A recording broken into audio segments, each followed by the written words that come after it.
panganib na dulot ng magnetite mining ay di lamang nangyayari sa Bugway. Laganap ito sa buong lalawigan ng Cagayan.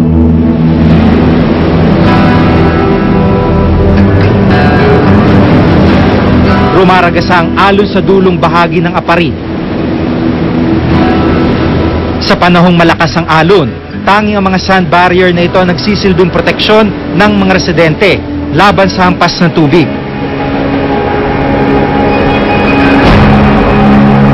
Pero nagbabadya ng maubos ang proteksyon na ito.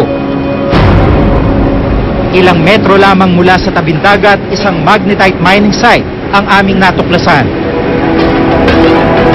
Di tulad ng sa Bugway, ang minahan dito may sariling makina at mga traktora. Baka sa paligid ang mga black sand na hinukay.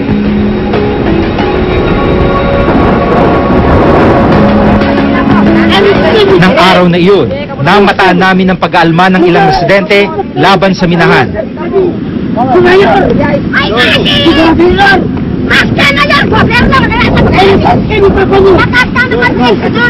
Bakit sinisisi kayo sa akin?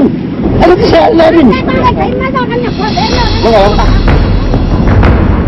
Inirereklamo ng mga residente ang unti-unting pagkaubos ng sand barrier na nagsisilbing harang upang di pasukin ng tubig ang mga kabahayan at pananim. Dito po sa amin, wala pang mining, binabaha na po kami pag bumabagyo di mas lalo na po pag mamining dito sa amin kasi ito po sa amin, critical area talaga nauubos, taon-taon po metro-metro ang paglapit ng dagat Ganun po dito sa amin, ganun po ka-critical. Kaya ayaw na ayaw po namin yun na mamining dito sa amin. Malinaw raw na ang minahan ay nasa loob ng 200-meter prohibited zone for mining. Napag-alaman naming Philippine Mining Group and Holdings Incorporated ang kumpanyang nag-ooperate ng minahan. Tumanggi magbigay ng interview ang opisyal na aming namataan sa lugar. Di ba? Kung may reklamo, sabihin. Ayon kay Mayor Tumaro ng Apari, sa kanyang pagkakaalam, walang nag-ooperate na magnetite mining doon. Noon may sulat sila sa akin. Dahil ang sabi nila sa sulat, meron na silang permit, meron silang ECC, at may mga dumating silang equipments, gusto nilang subukan kung okay ba yung equipments na. So binigyan ko sila na pwedeng gamitin yung equipments yun sa limited time lang, and may mga representative kami kako. Pero aminado siyang binigyan ng small-scale mining permit ng provincial government ang mining company. Questionable ito ayon sa kalikasan, People's Network for the Environment. Di ka dapat gumamit ng mga heavy machinery. Tapos makikita mo dun sa actual, gumagamit ng mga traktora, minsan nagpapasabog pa. Hindi mga small-scale mining operation to. Diba? Ito, pinagtatakpan na lang. Dagdag pa ng kalikasan PNE. Mas madaling makakuha ng small-scale mining permit dahil hanggang sa level lang ito ng provincial government. Kaya naman tila inaabuso ng ilang mining companies. Kadalasan daw, may small-scale mining permit pero large-scale mining naman ang operasyon dahil gumagamit ng makina at traktora.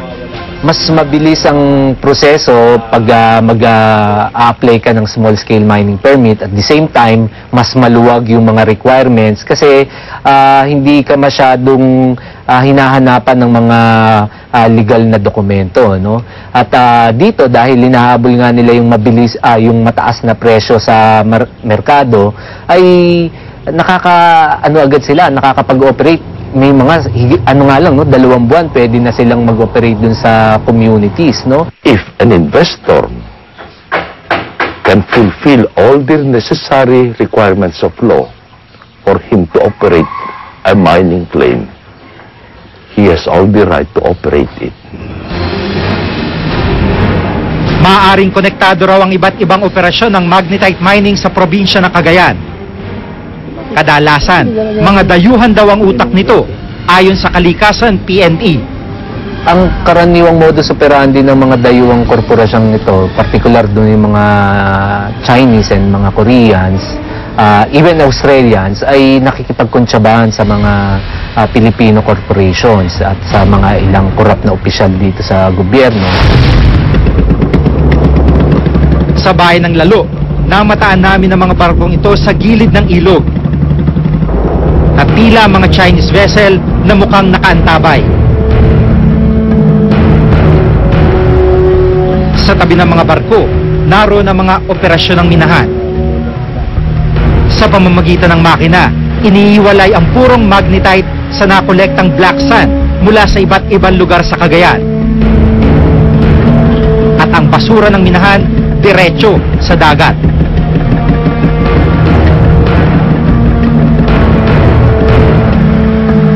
Ayon sa parish priest ng Lalo, maging ang ilog ng Cagayan na mayaman din sa magnetite ay di rin pinatawad ng mga mining companies. Yung sa barko, naku sinisip-sip nila yung mga sa buhangin na kailangan nila. Kaya ang nangyayari, sinisip-sip lang at perhaps sa riverbed nagkakaroon ng mga nabutas. Based also on the statistic and records of Mines and Geoscience Bureau, more than 95% of our mineral products, particularly metal products, are exported abroad. And yung magnetite, hindi exempted dito.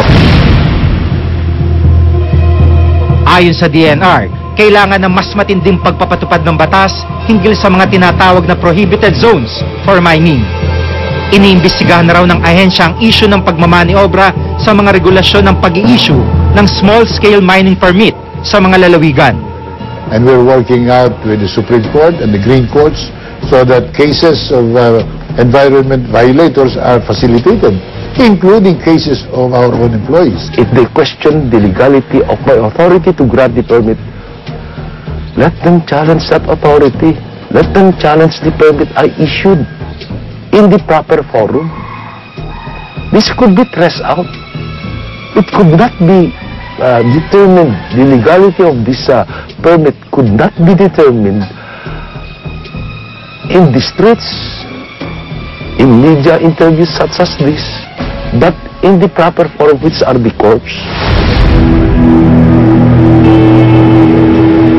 Ang likas na yaman ng bansa ay para sa kapakinabangan ng lahat at hindi para sa ilang negosyante lamang. Responsibilidad ng lahat na kumilos laban sa anumang paglapastangan nito at papanagutin ang sinumang utak ng pagsalaula ng ating kalikasan.